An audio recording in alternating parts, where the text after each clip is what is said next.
So, in this day and age, most of us are very, very, very familiar, hopefully, with spell check. It is available on Microsoft Word, it's available on Google Docs. If there's another one you use, it may be available on that. But at the end of the day, we have gotten very reliant on those programs to tell us when something is correct. And believe it or not, I actually had a lot of students that wouldn't even run spell check before they turned a paper in. So spell check is not perfect, and we're about to see that.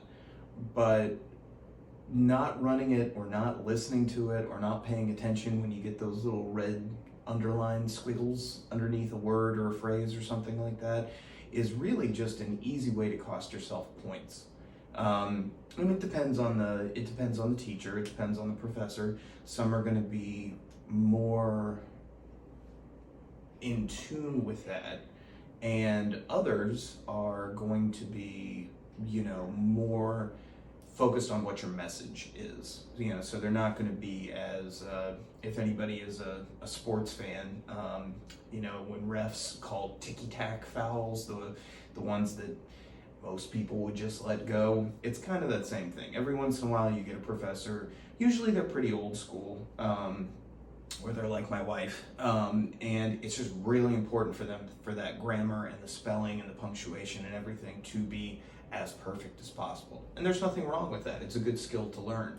But, while you don't want that to overtake your overall message and your writing prowess, we've all, I think, had that experience where we've read someone's writing and it's not necessarily bad, but it's made more difficult to understand by the fact that they're not expressing themselves really clearly. And so it can take away from your message sometimes.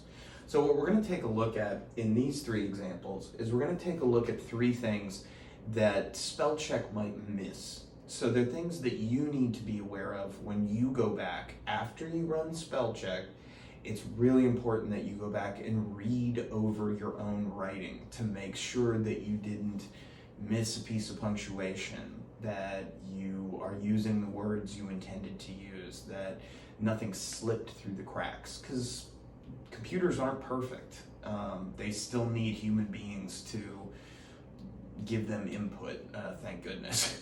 But anyway, so these are ones that are common spelling or usage errors, more spelling, that people would probably not get caught doing by spell check and things like that. So this is something, this first one, that I noticed a lot with my own students, and it's really only been in the last 10 years or so that I've been seeing this, and I'm not sure why. I don't know if text speak has something to do with it, if it's just easier when you're typing on your phone or whatever to mush it together. But what we have here is high school was a lot of fun. All right, and that may have been your experience, that may have not been your experience. I think for most people it's a good mix between laughter and tears, hopefully. Usually a little bit more tears than laughter if you're coming of age, but regardless. So what's the problem here? Well, as silly as it is, especially if you're sitting there going like, who would ever do that? A lot of people, for whatever reason, are having a hard time splitting that in half. So high school should be two separate words, high school. And unless you are referring specifically to a high school, like for example, back in North Carolina, when I was in high school, I went to Eastern Alamance, which was our county high school. There was a Western Alamance, there was a Southern Alamance, that kind of thing.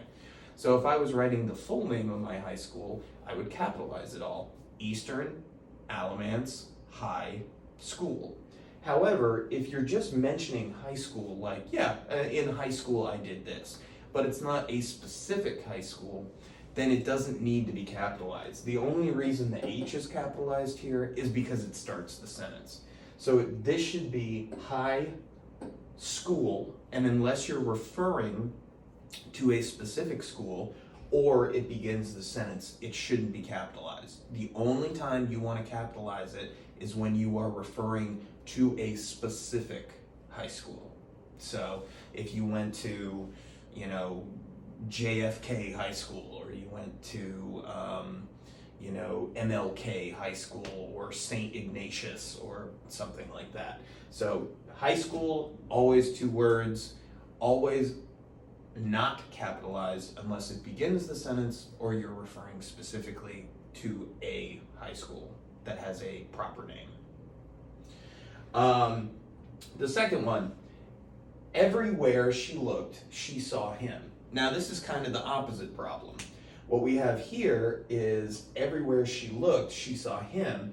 Well, this wouldn't get caught because separately the words are fine, but the word everywhere should be one word. So it's the exact opposite of what we had going on in high school up there. So everywhere she looked, she saw him.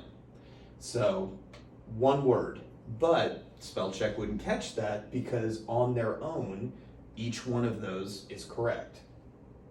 And then finally, we have a little bit of spelling error, but it's more in the vein of word confusion.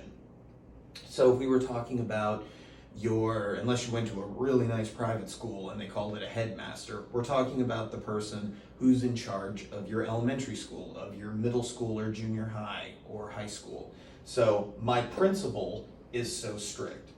So this principal, I don't know if anyone has ever heard this old expression, but I think I heard it on The Simpsons 20 years ago, but it should be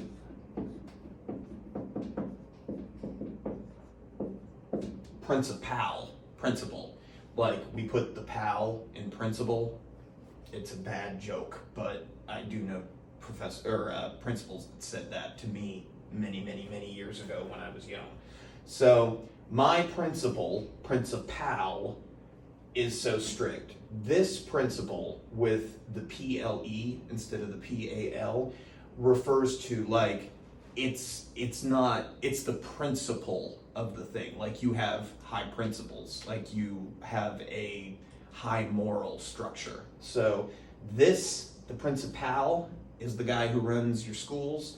Principal has to do with moral fiber. All right, so my principal pal is so strict. All right, so those are three different examples of how word choice or misspelling can sometimes be missed by spell check because the word isn't exactly spelled wrong. It might just be used in the wrong situation. All right, so I will see you in the next video.